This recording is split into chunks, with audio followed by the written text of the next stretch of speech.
And now, it's time for another Dice Tower review with Tom Vasel.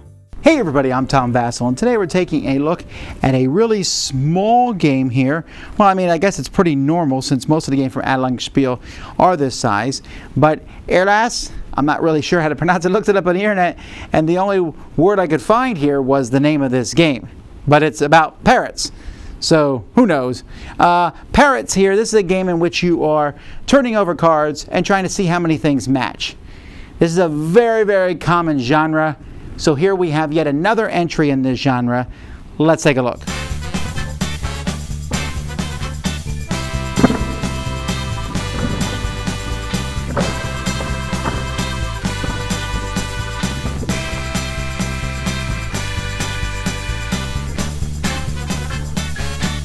A deck of parrot cards is going to be shuffled and dealt out evenly to all the different players. Each parrot has 4 different parts. You have your beak, you have the top, the head part, you have the main feather, and then you have the tail. And these cards are going to be in red, yellow, or blue. So when these cards are laid face down, 2 players are chosen, and they're going to turn over 2 parrots. Everyone's going to look at those parrots and see how many things are the same: 0, 1, 2, or 3. And so I'm going to look at my cards, and so I'll throw a card down. Different people will throw cards down like this. Once the cards are thrown down, we'll take the whole pile and turn it over. I said that there was 0. There is 0. They both have different tails, different. So 0 is correct. Green also put 0. Yellow is incorrect. Blue put 0. But either way, only the first 2 in a 3 to 4 player game will get these cards. And I'll just stick these aside and put them on a scoring pile. The people who did that then will flip over the next 2 cards. And in this case, well, what do you know? It's 0 once again. It's often not 0. Let's turn over a couple more cards. Here you see they both have the same beak, and that's it. So in this case, it's 1. And in this case here, same beak, same head, same tail. There we have 3 that are the same. So players have to really keep their eye on as we're flipping these over to see which ones are the same.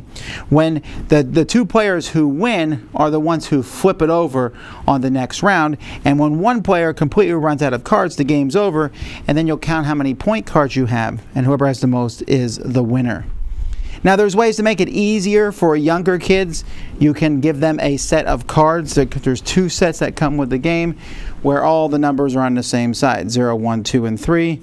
0, 1, 2, and 3, as opposed to what it is now where you have the 3 and 1 and the 0 and 2 on different sides. There's also a few rule changes for younger players, and or even if you want to play faster, where basically instead of flipping them in the middle of the table, you flip them wherever you are on the table and try to match them there. As with all Adlung-Spiele games, this one comes in one small box, and it's essentially a bunch of parrots. So pretty easy. It's kind of boring. It's the same artwork over and over again. I wouldn't mind if the birds have been slightly different. I think the colors are pretty easy to tell apart. There's no red, green at least. And then these cards, this is probably the best part of the game, is the fact that they're different on each side, and that's what's going to slow people down. But really, that's all the components that are here.